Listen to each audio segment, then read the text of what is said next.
Hello, everybody, and welcome to another episode of the Crossing the Axis podcast. Hello, welcome. I'm here with my wife, Louisa, That's me. and myself. I am Cody. You're here I'm with here with yourself. myself, yes. That may be a weird way to have introduced myself, but there it is. So, today we're talking about the Disney Pixar Red Angry Panda. Turning Red. I don't know if it was released in theaters, but it was definitely like it went to streaming, Disney Plus. That's where we watched it. And it's gotten a little bit of controversy, I guess, online by some Yeah. people, like upset with the film or something. I don't know. I don't really understand any issues with it, but we're gonna talk About that too. about that and all the other aspects of this About the movie. movie for So sure. I think, like we did with Batman, we should maybe. Do you want to try and give like a general, basic, like quick little 5 minute sure. review, saying what we thought without spoiling too much? It's not really the same. Like Batman's a different kind of franchise where Yeah, people yeah, care a lot more about spoilers. for sure. But anyways, we should do the same thing. Do you want to go first? Yeah. Uh, so Turning Red. If you don't know what this is about this girl that just turned 13, and she turns into this red panda. She's doing everything she can to go to this concert, and her mom doesn't want her to go because she's afraid of the big red panda coming, and she also needs to like get into the red panda situation into control and like get rid of the red panda. So that's the setup of the movie. Mm-hmm. We have a 13-year-old that is a red panda when she has strong emotions, and she learns to control it and accept it. Yeah, it's kind of like a feel good, whatever, like coming of age kind of It's a coming of age movie, story, yes. right? So, what are your general thoughts on it? Like, did you like enjoy the movie? Did you? Yes, it's a very enjoyable movie. The band that she goes to see for town, Mm-hmm. it feels like a very real band. The songs that we are gonna talk about, they were written, you know that. But if you at home don't know that, they were written by um, Billie Billie Eilish Eilish and Phineas. and Phineas. Phineas? Phineas, I think is how you Phineas. pronounce it. It Um, looks the same as Phineas and Ferb. but with an F instead of PH. Yeah. Okay, anyhow, so yeah, they are for town, and it feels very real to the era because this movie set in the early 2000s. We forgot to say Yeah, I don't this. remember what it if they say an exact year or not, but it's like it does take place early 2000s, but I agree with you that yeah, the band, like the music and stuff that they have in the movie, it's very appropriate to the era. Not only that, but just everything. It just felt like some of the knickknacks that the kids have and whatever the way the Mm-hmm. people are dressed and stuff like Yeah, that. like right at the beginning. I don't know if this is a spoiler or not because it happens literally in the first 5 minutes of the movie. But the way they introduce her is it's a lot like Mean Girls that came out in 2004, and this I think it's supposed to be 2004. Okay. So it's very Mean Girls, you know, the way they talk about Regina George. I don't know if you know it. I've seen Mean Girls a couple times, but I don't know it like super well. Okay, so it's pretty much the like um everybody in school is like, Regina, oh, she is an icon. I heard she punched a girl once. I heard she slept with a teacher and stuff like that. Mm-hmm. So like in the beginning of Turning Red, you can see that with um Mei Mei. Like they are all like, oh, she's a weirdo. She's this. Mm-hmm. She's they're all talking about her like Mm-hmm. that. I see So what you're it's saying. like an homage. Yeah, that makes sense. And they did a really good job of capturing that like feeling. Uh, but I overall, yeah, agree. I really liked the movie, and I think that it's definitely like a good film for everybody to watch. Like it's a fun family film. There's also like a Toronto feel about it that is Well, very, because it takes place in yeah, Toronto. but you know what I mean? It's like it feels very close to home because of Well, that. yeah, there's stuff that happens in it. It's not really like a spoiler, but there's like a couple of you see like her dad eating a Timbit Mm-hmm. out of the Timbits thing, and like Or like they have they have a some. Canadian $5 bill, Oh, and it's that paper. when it shows the money and there's like they're talking about toonies and loonies and Yeah, stuff, yeah, yeah, and yeah. yeah, That's what it is. Like when I heard like I think she says I'm gonna sorry. get every toonie out of them or something, or Yeah, every I wrote it loony down out here. of I'll tell them. you what it says. Malin, squeeze every last loony out of those kids. Yeah, exactly. So that's like it makes it feel very close to home, which is Mm-hmm. also nice. And it's a movie made for people my age, I think, because I would have been like 9 when she would have been 13. Mm-hmm. Uh, so it feels like the right appropriate era, Mm-hmm. and everything in it is made to make me happy. Yeah. You know, it's very good. I liked it. So yeah, definitely check it out if you haven't seen it. But I think now we are gonna go into some more like spoilers and stuff like that. So if you don't want to know anything about the movie going into it, just pause this and come back after you saw it. But It's here we go. not the type of movie Yeah, that you're gonna miss out if you know one thing or two things about it for sure. before you watch it. But yeah, you're warned. Yeah, exactly. I agree with you. It's not like spoilers for the. It's not that type of a movie. It's not a No. spoilery type of movie. It's just a Hmm. good, fun, feel good kind of Yeah. entertaining movie. Well made and So I have a lot of notes about this movie. me too. Um, First, I wanted to talk a little bit about details. So, like, there's a girl that has a patch, The the diabetes. diabetes Mm-hmm. patch, um, and I didn't notice when I was watching. Um, and then I read online and I saw people talking about it, and it is very interesting how they did that. And Mm-hmm. I bet that if you're a kid and you have to wear a patch like that, and you see on a Disney movie, Mm-hmm.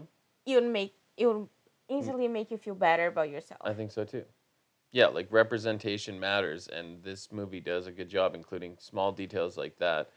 And like it's not just that. Like the main cast, not only is all female, like most of the characters in this movie, especially speaking characters, are all female, Hmm. but it's also like a diverse group Yeah, from different backgrounds and stuff yeah. like that, Like you right? have a Korean, you have Chinese, you Yeah, have Indian and Indian, you I don't know, white white, Canadian. hippie. I think she seems like she's like a hippie. She's like a skateboarder and wears beanies and So her she's parents you. don't. Yeah, she yeah probably plays hacky sack. uh, the other detail that I really liked was like the Twilight book. Yeah, I had that written down too. One of the girls is reading Twilight, but it's called Nightfall. Uh-huh. Um, I think we should do that. I think we should do a Twilight podcast, but then it's like Twilight slash Midnight Sun. So we both watch Twilight, and then when we do the podcast, I'll insert my knowledge of Midnight Oh, Sun. I see. I thought you were gonna try and make me read Midnight Sun, and I No, was I'm gonna not have gonna to. torture you that much. I was Don't gonna have to worry. say sorry, but I'll watch the Twilight movies with you. But I cannot. I'm not reading. That's a big commitment of time. I love you.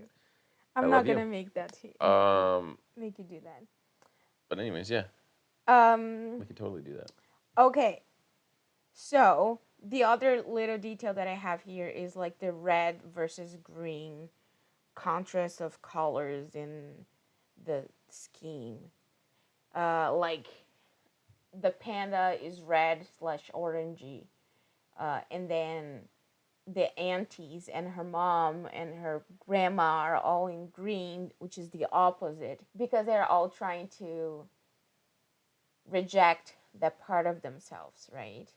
So they all want to be the opposite of that. They want to be in control, like, and that's very much of like their culture to be, Repression. yeah, like emotionally repressed, Yeah. right?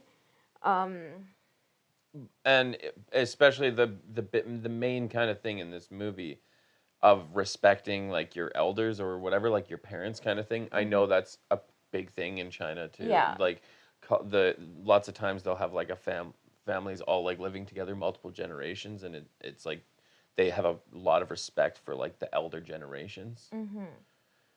And that brings us to like the main part of the movie, which is Mei Mei's relationship with her mom, right? That's the way I see it. And okay, I have a lot to talk about this topic, but pretty much is like they made a very good job representing a narcissistic mom, because it's like, yes, they do love you, they do everything for you, but they expect you to do everything for them in return. They feel ownership. Yeah, it's like how there's by the end of the movie, before her mom turns into the big red panda, Like the moment when she's about to turn. yeah, she's like, how could she do that to her own mother?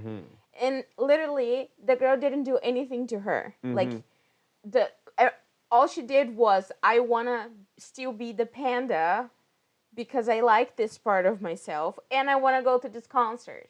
There's nothing in it that is like, it's not about you. And that, oh boy, that comes, that hits very close to home. You know what I mean? Because I feel like my relationship with my mom is exactly like that. She was never like, and that's something with like culture too. Like she was never the type of mom that was like, you need to get straight A's, otherwise you're not worth it. And their culture is like that. Like they have to get good grades. She wasn't ever like that, so I didn't have that pressure. But other things, yeah. So I really understand, and I understand like Mei Mei being guilty about like, oh, I'm betraying my mom. I need to obey her. I need to follow her rules. I can't disappoint. I need to put family first because they are putting me first.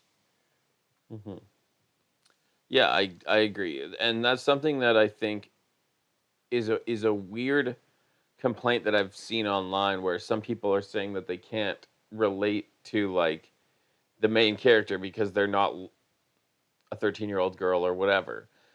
But I think that it's somewhat of a universal thing to a degree to have somebody, whether it's a parent or somebody else that you look up to, that has given you a lot of stuff, and then you feel like a responsibility to act a certain way to make them happy. Like, the same thing has happened to me, like with my mom and stuff. It's like when I was a kid, I felt like I should be whatever Christian and all these kind of values and stuff like that, because that's what she wants and stuff like that or whatever, right? Yeah. That's what she believes, and so I wanted to kind of like be a good kid for my parents. Same thing. So it's like it is kind of a universal thing. It's not something that is only, yeah, no, like for sure. And the other thing that I've seen online of people complaining about was about how she is rebelling against her parents or whatever, and people are like, oh, in my culture you don't need a 13-year-old rebelling against their parents because that's disrespectful.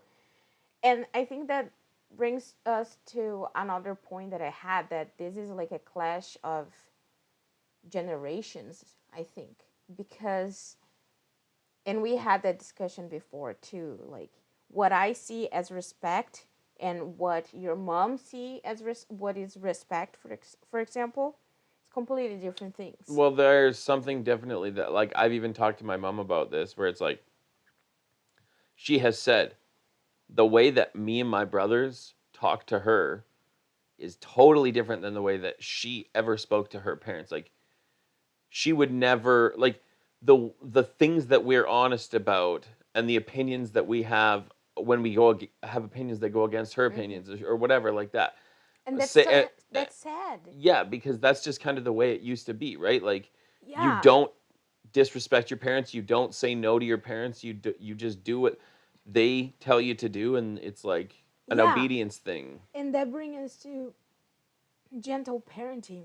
And it's not to say like anything bad about like my grandparents or anything like that. Like, my grandpa was an amazing guy, and Yeah, he's not no, trying to like, wouldn't ever try to like force somebody to do stuff, and it's not like my mom tried to force me to do stuff necessarily. It's just a pressure the that we put on ourselves to try, and because we know this is what they truly want, whether they say it out loud or not, kind of thing, you know? I I guess I don't know. I don't see it like that. I see it as they putting pressure on their kids and they putting their expectations onto their kids. Um, like I think now that we are parents and we've been studying about stuff like this, like child Mm-hmm. development and stuff like that, it's super clear that people do not respect kids as people. Mm-hmm. They think kids are just this pets. Yeah, they do. People think that kids are similar to pets in a lot of ways. Like, and yes, there are some similarities. You buy chew toys for children. That is true. They will put their mouth on most things. Hmm. Yes, they're that. So they poop in places where you don't want them to poop sometimes. Yes, that happens. But the difference is a pet is something that only has the emotional intelligence of it, like it caps out at a very small Hmm. like level, right? Whereas this kid isn't just a kid. This No. is somebody that will be an adult one day. Will be Yeah. like, so everything that you do is going to have And long-term effects. that's my problem with respect your elderly. I hate that. I hate that so much because no, I'm you don't deserve my respect just because you're older than me. Yes. You don't get to say whatever you want to me and expect that I won't reply Mhm. just because you are like 50 or 60. Mhm. I won't shut up because that's not how things go. Mhm. Like I'll respect anybody and everybody to the point that they stop respecting me or other people. Mhm. Then they lost the respect. Yeah. Is that simple? Yeah. And I'm not teaching my child or my children to respect me because I'm their mother. I'm teaching them to respect me because I'm another human being. Mhm. The same way that I'm going to teach them to respect the environment and to respect other people's opinions when it's an actual opinion and not a distorted fact, like we Mhm. talked about in the last episode. Yeah, for sure. Uh no, I totally agree. Like, that's something that it's a tough thing, like trying to not uh put expectations on your kids. Yes, for sure. Like I have expectations for Logan, but also I know that like she's her own person. Mhm. I want her to make her own Yeah, choices, absolutely. and our generation, our parents, like the parents of our generation, are not like that. They don't see us as people. They see us as like, I gave you everything you have, so you have to follow what I'm saying. Otherwise, you're not good enough. Mhm. Yeah, and it's especially when someone is a kid, like when you're a Yeah. kid or whatever. Like And this when you comes become an adult, oftentimes the relationship with your parent changes in a changes. big way, But and they but there's still a level of like ownership in a way that lots of parents will feel over their even adult children. and their grandchildren, like I'm Mm-hmm. experiencing with my mom. Mm-hmm. But this comes from a place of love. And it's like, as I'm studying about this gentle parenting thing, I realize this because one of the psychologists that I follow, she's a child psychologist, she was like, oh, my father told me, like, oh, we didn't hate you. We used this thing called timeout. And he said that as if he was like super innovating something. But like timeout nowadays is seen as something that is actually very harmful for your kid because Mm-hmm. everything you're doing is like punishing you for doing something that you don't understand why you're being punished, and then go to the corner and Yeah. to think about it. You're just gonna think about how much you hate your Well, parents. yeah. The a child doesn't have the like maturity basically to say go sit in the corner and think. Yeah, if you say that to like an adult, go sit in the corner and think about what you did. Yes, they can do that, or a teenager maybe even, or something. But like, I'm not saying that you should give your teenagers timeouts. I'm just saying like theoretically they could understand and Yeah. sit and like think about what they actually did, whereas a kid isn't gonna really No. know what that even means. What does No. that mean? Think about what I did. Yeah. I feel like there's a lot of misconceptions about family too, that parents and kids don't have fun together. Like, oh, my kids hate me. Oh, I hate my kids. Oh, I just want time away from my kids. Which I understand. It's not easy. They are a lot. You get tired. Everybody needs time to themselves, or you can't be with any person 100% of the time. No. But I do want to know my kids and spend time with them and like know about their interests. And this is something that it doesn't happen in the movie, for example. Like,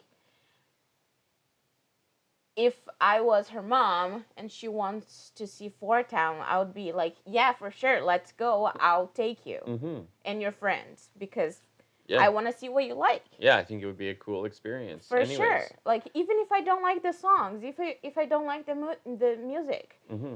Um, Next time you can go with your friends by yourself. I don't want to go again because I didn't like the music, but I'm glad I went this time. yeah. Um, and you see in the movie a lot, there's like in the composition, in a few parts, uh, that she's distant from her parents. Like, the framing of the composition is kind of like divides her. It puts her like in a box while they are in another box. Mm-hmm. So it's a cool way that they did that they showed that their relationship between daughter and parents is it's basically non-existent because they don't know their real daughter. They just know this mask that she puts on to them because she needs to be this person to them, or she thinks she needs to be this person. Yeah. Something else that I was gonna say is that it was just really nice to see her mom apologizing to her because you don't see that often in movies, and you don't see that in real life almost ever. And that's because we parents don't apologize in real life either, because again they feel like they are better than children. So why am I going to apologize to my children? Or I'm going to lose my authority over them. I can't show weakness in front of them. I think it's important for a child to see someone like their parent be able to admit when they're wrong and to apologize, and these are important things that a role model can show you. Like, they're definitely like if anything, it's more important to apologize to your child than someone else. Like, you know what I mean? Like, it's the opposite of what. Yes, because that's the person you're raising to the world. Mm-hmm. And the whole point is to raise better people to make the world better, Mm-hmm. right? So, and You want to apologizing is a good skill. for sure. Yeah, part of Trait. giving, like, everybody wants their kid to have a better life than they had, and too many people think that just means money and like uh comforts in that aspect, like nice house, whatever, go to a nice school, whatever, Mm-hmm. blah blah blah. Yes, education is important, but also the way that you interact with your kids is teaching them how to be people. And that is something that is really the most important aspect of parenting, is to actually, you know,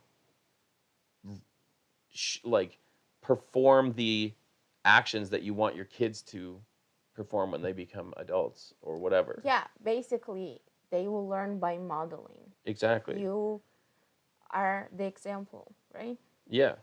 So if you apologize to them, they will apologize to people too. Yeah. They'll own up to their mistakes if you can show them that that's something that we need to do, and that is something that we need to do. There's too much of that not happening. Like, that's part of the problem on the internet is not no only the internet. That's the problem with politics no, too. for sure, but I mean, like, specifically, like, the all of the toxicity on the internet, Yeah, a lot of that stems from the fact that nobody wants to admit that they're wrong. that they're wrong.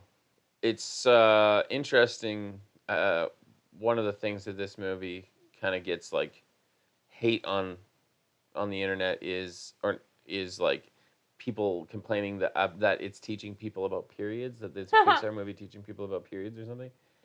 But like, yes, there's like one mention about periods in this movie, but it's not really even about.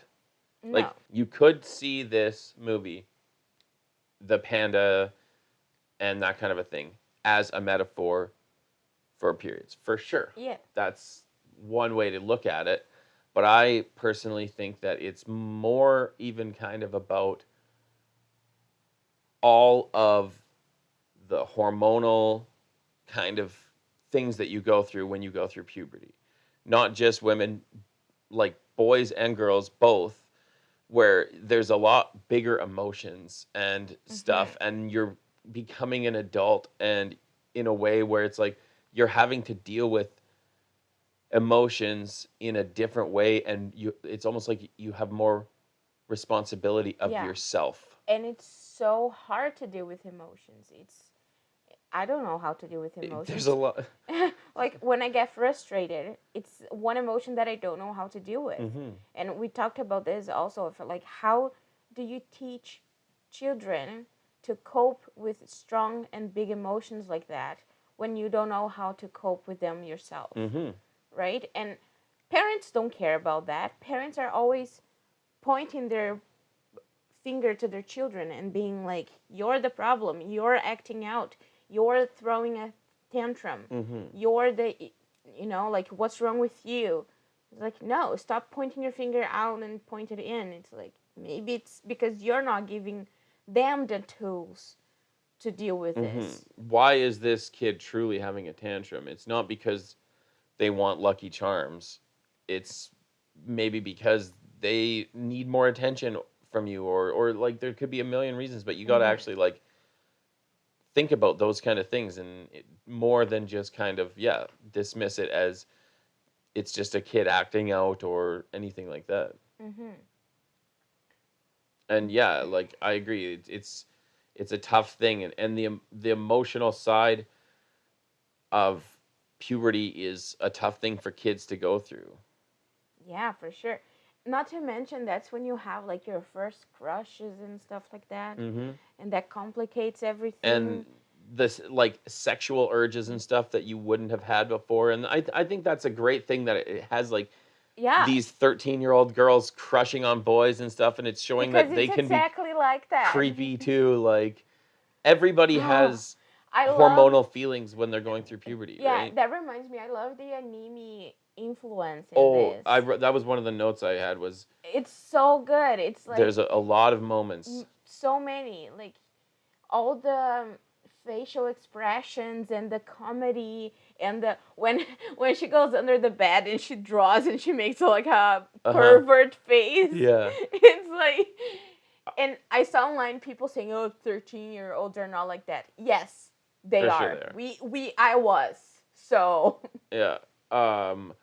So also speaking of the anime thing, yeah, definitely. Like even as if you look at when there's like action beats and stuff like that, even small ones, they have it's very heavily influenced by anime. Like even at the very end when the aunties and stuff and the grandma are all like smashing their stuff. It's like they're all like Naruto running, and it's doing like these like it's almost like a power up. It's like a Dragon Ball Z thing or something. It made They're me all think like about like Sailor Moon and Yep, stuff like that. totally. But it also reminded me like when they are in this other plane. When they're in the panda Yeah, universe it kind of thing. reminded me a little bit of like Brother Bear Mm-hmm. when you have all the lights, the dancing lights and stuff. Oh yeah, and like the Northern Lights or whatever. yeah, it just like all the magical thing. It reminded me of that. Yeah, a that's little something bit. I really liked in this movie was the kind of way that the fantasy aspect was. It's like it's not like this crazy fantasy world, but it still is like it's like our world, but it's like there is this magical kind of aspect to it. It's really nice. There's something fun that I noticed. When the first time that she goes into the their temple, there's red panda statues on the outside, and she says hi Bart and hi Lisa. So she named them apparently after the Simpsons. Yeah. So do you think that's because Disney bought Fox and now they're like Go watch the it's Simpsons. still a self-reference, like because Yes. Disney loves that kind of stuff. For sure. Like we watched How I Met Your Father the other day, and there was they were talking about the Eternals, like the Marvel movie or whatever, because they're both Disney now. Yeah. That for sure. Also, the mom, like Malin's mom, there's a part where she is talking about Four Town, and she says, "Who do they think they are? Celine Dion?" And I just thought that was amazing. And no, nobody is Celine Dion except for Celine Dion. That's the Canadian talking. I have a couple other things too, if you want. Yeah. So, when the panda showed up to the party, like, because they're all waiting, right? And they don't know if she's actually going to come. And then she knocks on the door. One of the kids says, "Thank Cthulhu." Cthulhu is an interdimensional, like, godlike creature in the H.P. Lovecraft mythos. It's the thing with, like, giant devil's wings and, like, a tentacle face. And Yep, I know what it is. Yeah, so I just thought that was, like, a cool reference that they had in there. They're just like, thank Cthulhu. That's weird that you noticed that. I don't really fully understand, though, why, like, everybody in this world is way too chill. With the fact that there's a red panda. With this, yeah, this girl has this ability to just turn into a giant panda, and everyone is just like, yeah. Everyone who comes across, nobody once is like, this is a little weird. No, but she is in the news, so it is weird, but not a little that bit, new. yeah. But Not like that all of her weird. classmates and stuff were just like, She's the so panda cute. is so cute that I don't care about the fact that there's my classmate humans that can turn into animals in this yeah. universe. Like, nobody thinks twice about it. No, and I think we as an audience shouldn't think twice about it either. Well, but I mean, if that happened in real life... I know. I'm just saying that you're overthinking it. I know, it's a kid's movie. That was something, though, that... You're being picky. Because I didn't know, like, so much about it going in. I knew, like, a little bit that this girl turns into a panda or whatever. I thought that her mom and dad were not gonna, like, I thought it was gonna be about her, like, having to hide this from her parents. I thought it was gonna be all that kind of stuff. I didn't know it was gonna be like a metaphor for being different. But that's not the word I'm looking for. Yeah, it turned out to be like a family tradition or whatever that's passed down through the women or whatever in the family. So I don't know. It was just like unexpected, which isn't a bad thing. Um, yeah, I don't know. I didn't really have much else to talk about. I felt bad for the dad at points because he was just like, there was moments where he'd like, the mom would like ask him something and he'd like go to talk and she's just like, that's what I thought. Like, shut up. Okay. So I, Okay. they are very much that energy couple that are like a fierce woman with the calm, Mm-hmm. quiet man. Mm-hmm. Yeah, they're those. Yeah, like he will not send back the meal, but she will send it back for him. Oh, for sure. Um, but we were watching that, and he was like running around doing the chalk to do the circle, and I was like, this is actually so cute. If you like think about the backstory about these two, it's actually a very cute relationship. It's like he's not afraid of her. Mm-hmm. You know, he's not afraid of the worst Part of her. part of her. Mm-hmm. He's like, He admires it even. yeah, When he was talking to Mei Lin about it, and he's like, "You should have she was seen your she was mother." amazing. Yeah. Yeah, so it's like I think it's so great the way that they did that. Even though he's like a quiet character, because like the main point is the mom. Um, I don't know. It was He cute. still gets his moment though when He there does. he has the video camera and he's like, Mm-hmm. "This version of you made me laugh. Like I want, like this is who you are," kind of thing. He gets his moment, so it's Mm-hmm. not He's a like, good parent. yeah, he is. And he also has that dope moment at the start, his introduction, where he's got like The food. yeah, the like food porn portion of the movie where it's. Yeah. I didn't really have anything else to add. Like I thought it was a really great, fun movie, Yeah, and I I'm don't get excited to watch this with Logan when she's bigger. for sure. That was something actually I guess I can add. We were like looking through Disney Plus on the kid, like Logan has her own kids account because Yeah, uh, and for some reason Turning Red isn't isn't there? on there. Like apparently this is too old for children. Yeah. I guess, I don't know. Well, some people are pissed because it talks about periods. I don't know. I think it's But cool that I saw a pad in a kids movie because I think it should be it normalized. is. It's totally something that is a part of life for at least 50% of the population, right? So it's Yeah. like it should be normalized in so many aspects more than just this. Like when you think about periods and the way that they're treated in modern culture, it's like so either hush hush or they're like it's like a joke or like there's so many, Mm-hmm. it's treated not well and I, most men don't really know much about it, Or like, right? no, I think this is a whole different topic, and we're It's gonna true. like talk so much about this because then we talk about like Yeah, infrastructure and how like pads should be available for free. for free, and And how this is a huge yeah, discussion. and yeah, it's ridiculous. Like even the first when they sent the first woman into space, like when NASA did, they sent like 100 tampons for her to go into space for like a week or something, and it's like Because they don't know. I don't think you're No. you got to figure it out, bro. So Yeah.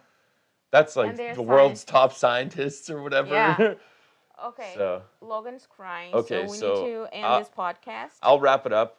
Or do you want me to go get her? Do you want to go get her? And I can. You go get her. Okay, I'll do you wrap want to her wrap it up. up? Say where people can find us and whatever. Thanks for listening. So now that Cody went to attend to Logan, I'll wrap it up. But um, this is a little awkward to me. So follow us on social media. It's Crossing the Axis everywhere. And my Instagram is Luisa Anderli 21. Cody's Instagram is Winter Trooper. Follow us, like, subscribe, thumbs up. I don't know what else to say. Thank you for listening and see you on the next one.